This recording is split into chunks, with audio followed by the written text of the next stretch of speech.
चलो बच्चों, class start करते हैं। आज की इस क्लास में हम लोग कॉम्प्लेक्स एनालिसिस का एमसीक्यू क्वेश्चंस करेंगे। तो सबसे पहले आप लोगों को क्वेश्चन में दिखा देना चाहता हूँ कि क्वेश्चंस किस टाइप का है।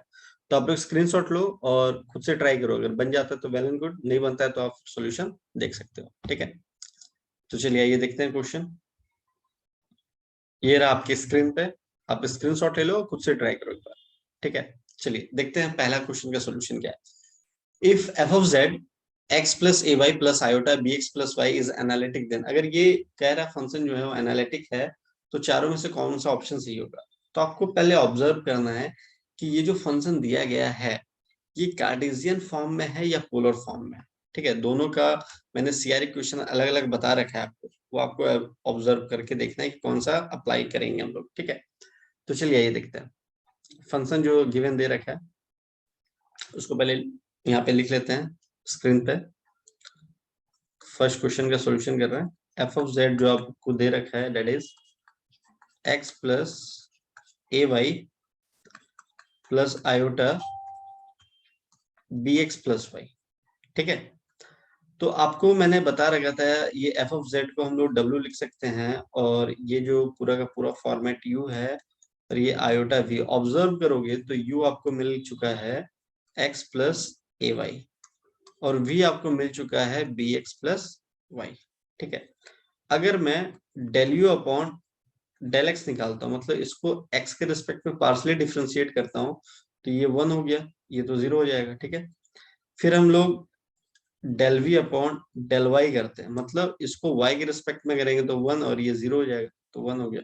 ठीक है, फिर हम लोग कर रहे हैं del u upon del y, मतलब इसको y के रिस्पेक्ट में कर रहे हैं तो अब ये 0 हो गया, y के रिस्पेक्ट में करें तो y1 a बचेगा।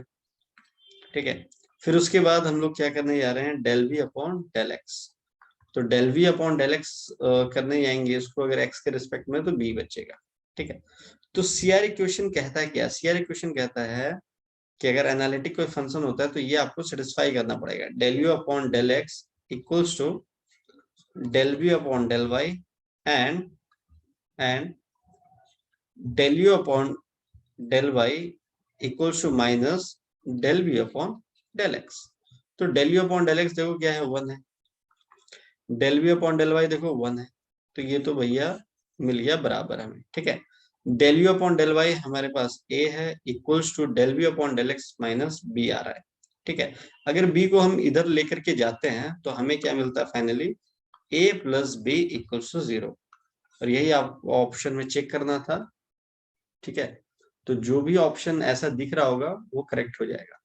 तो हमें दिख रहा है b option a plus b equals to 0। ठीक है, चलो सेकंड क्वेश्चन देखते हैं। आपसे बोल रहा है conjugate of this and this is, मतलब ये दोनों मल्टीप्लाई में है, is 1 plus iota then x and y are. मतलब अगर इसका कॉन्जुगेट इसके बराबर है तो एक्स एंड वाई की वैल्यू क्या होगी, ये पूछ रहा। बड़ा इजी क्वेश्चन है। ठीक है, चलिए करते हैं इसको।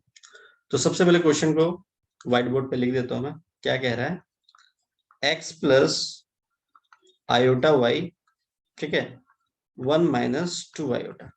ठीक है, ये आपको गिवन दे रखा, बट कह रहा है इसका कॉन्जुगेट जो है, इसका क्या कॉन्जुगेट,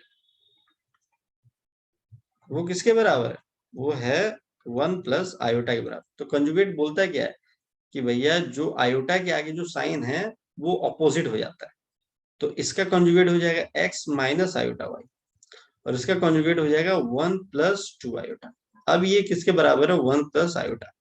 अब यहाँ से सॉल्व कर ही सकते हो, मल्टीप्लाई करो तो ये हो गया x, फिर हो जाएगा 2x आयोटा, फिर हो जाएगा माइनस आयोटा वाई, फिर हो जाएगा minus iota square 2y equal to 1 plus iota. ठीक है, अब यहाँ से हम लोग क्या करेंगे, x प्लस आयोटा यहाँ से कॉमन ले लेते हैं, तो अंदर बचेगा मेरा 2x माइनस वाई। ठीक है, आयोटा स्क्वायर माइनस 1 होता है, इसको प्लस बना देगा, plus 2y equals to 1 plus iota. अब देखो रियल पार्ट को सेपरेट कर लेते हैं, तो ये और ये एक तरफ लिख लेते हैं, x प्लस 2y, और ये तो हम लोगों ने सेपरेट कर ही लिया iota, 2x minus y equals to 1 plus iota. अब कंपेयर कर दो, ये रियल पार्ट के बराबर हो जाएगा, ये इसके बराबर हो जाएगा, तो हमें दो इक्वेशन मिलेगा कैसे, x plus 2y equals to 1, और एक बार हमें मिलेगा 2x minus y equals to 1। ठीक है। तो अब इसको सॉल्व कैसे करते थे, छोटे क्लास में ऐसे ही तो करते थे, x plus two y equal to one, और इसको लिख देंगे 2x minus y equal to one. अब जरा ध्यान से देखना, ये प्लस माइनस इसको कैंसिल आउट किया जा सकता है, तो इंटू वन कर देंगे, इंटू टू कर देंगे, तो जब मल्टीप्लाई करोगे तो x plus two y equal to one हो गया, और ये टू इधर मल्टीप्लाई करेंगे तो 4x, और इधर मल्टीप्लाई करेंगे minus two y equal to two, तो ये प्लस माइनस कैंसिल आउट हो गया, ये हो गया 5x इक्वल टू थ्री। तो देयरफॉर x की वैल्यू क्या हो गई, 3/5। जब x की वैल्यू आ गई तो यहाँ पुट कर दो 2 into 3/5 minus y equal to one. ठीक है, तो ये हुआ 3 2 6, तो minus y equal to one minus 6/5। फिर इसका जब तुम एलसीएम लोगे तो माइनस वाई इक्वल टू क्या हो जाएगा, 5 एलसीएम हुआ तो क्या हो गया 5 माइनस 6, तो इधर हो जाएगा -1/5, तो माइनस माइनस कैंसिल आउट हो गया, तो देयरफॉर y की वैल्यू आ गई 1/5। तो इस तरीके से x and y find out किया जा सकता है। ठीक है, चलो चलते हैं नेक्स्ट क्वेश्चन में। नेक्स्ट क्वेश्चन क्या कह रहा है, the polar form of Cauchy Riemann equation, एकदम डायरेक्टली फॉर्मूला पूछ ले। अगर आपको पता होगा कॉची रेमन आपने कर रखा है, अभी क्वेश्चन नंबर 1 की स्टार्टिंग में मैंने बोला था आपको कार्टेशियन और पोलर दोनों पता होना चाहिए। ठीक है, तो पोलर क्या कहता है मैं यहीं पे आप लोग को लिख देता हूँ। ठीक है, तो आप लोग मैच करके देखना, जो भी सही होगा सही कर देना। देखिए, पोलर फॉर्म जो आपका है कॉची रेमन का, उसमें क्या बोलता है, if u and v are the function of r and theta. तो सबसे पहले तो आपको देखना पड़ेगा वो आर एंड थीटा के फॉर्मेट में होना चाहिए। तो हमको option number A B C तो नहीं दिख रहा, आर और थीटा के फॉर्मेट में, तो सी नहीं होगा, और डी तो बाद में पता चलेगा नन होगा या नहीं होगा। ठीक है, चलो, तो आर एंड थीटा के फॉर्मेट में होना चाहिए। उसके बाद क्या बोलता है कि del u upon del r equals to 1/r del v upon del theta होना चाहिए, पहला कंडीशन ये। दूसरा कंडीशन होना चाहिए del v upon del r equals to -1/r del u upon del theta, ये होना चाहिए। तो कौन सेटिस्फाई कर रहा है जरा देखिएगा ध्यान से। तो ऑप्शन ए सेटिस्फाई कर रहा था, बट यहाँ पे नेगेटिव साइन नहीं है। ऑप्शन बी देखिए सेटिस्फाई कर रहा है, तो ऑप्शन बी सही हो जाएगा। और सी ऑप्शन तो आपका कार्टेशियन फॉर्मेट में दे रखा है, एक्स एंड वाई के फॉर्मेट में है। ठीक है, चलिए आगे बढ़ते हैं क्वेश्चन नंबर 4 की तरफ। क्वेश्चन नंबर 4 कह रहा है द वैल्यू ऑफ, यहाँ पे शायद छूट गया, the value of this integration where C is the circle, C is the circle बोल दिया है। ठीक है, सर्कल बोलने से आपको लिमिट पता चल गया है भैया 0 से 2 पाई तो जाना ही जाना है, क्योंकि इसमें लिमिट दे नहीं रखा है। z आपको दे रखा है, e के बारे में थीटा है, और जो थीटा है वो लाई करेगा 0 से 2 पाई के बीच में। ठीक है, ये आपको इन्फॉर्मेशन गिवन दे रखा है क्वेश्चन नंबर 4 के लिए। तो चलिए आइए बनाते हैं क्वेश्चन नंबर 4। तो सबसे पहले फोर्थ वाले पार्ट को हम लोग लिख लेते हैं, क्या गिवन दे रखा था, dz अपॉन z दे रखा था। तो भैया z का वैल्यू क्या है, e के पावर में आयोटा थीटा। तो अगर मैं इसको डिफ्रेंशिएट करता हूँ dz, तो ये हो जाएगा आयोटा e के पावर पे आयोटा थीटा, और इधर हो जाएगा डी थीटा।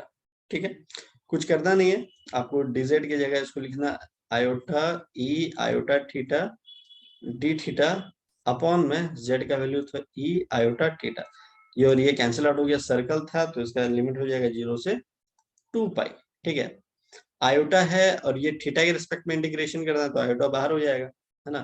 तो 0 से 2 पाई, अंदर क्या हो जाएगा 1 डी थीटा, डी थीटा के रिस्पेक्ट में इंटीग्रेशन करोगे तो क्या हो जाएगा, आयोटा तो बाहर ही है, ये हो जाएगा थीटा, और लिमिट है मेरा 0 से 2 पाई। तो जब इसको पुट करोगे तो 2 पाई माइनस 0, तो हमारा आंसर क्या आ जाएगा 2 पाई आयोटा। ठीक है, तो फोर्थ वाला भी काफी आसान तरीके से हम लोगों ने कर लिया। चलो फिफ्थ करते हैं। देखिए फिफ्थ क्वेश्चन क्या कह रहा है, फिफ्थ कह रहा है the number of zeros of the function f of z equals to sine 1/z is. ठीक है, बड़ा इजी क्वेश्चन है, बट हाँ थोड़ा सा आपको कॉन्सेप्ट अगर रहा तब आप कर पाओगे। ठीक है, मतलब कि थोड़ा सा प्रैक्टिस चाहिए इस टाइप के क्वेश्चंस के लिए। ठीक है, कैसे क्या बोल रहा है, सबसे पहले तो आपको एफ ऑफ जेड क्या दे रखा है क्वेश्चन नंबर फिफ्थ के लिए, वो लिख देता हूं मैं। एफ ऑफ जेड आपको दे रखा है 1/z। ठीक है, अभी कह रहा है ये भैया इक्वल है 0 उसके बराबर है। ठीक है, कोई इशू नहीं है, तो हमारा क्या हो जाएगा साइन 1/z सॉरी यहाँ पे साइन लगाना मैं भूल गया।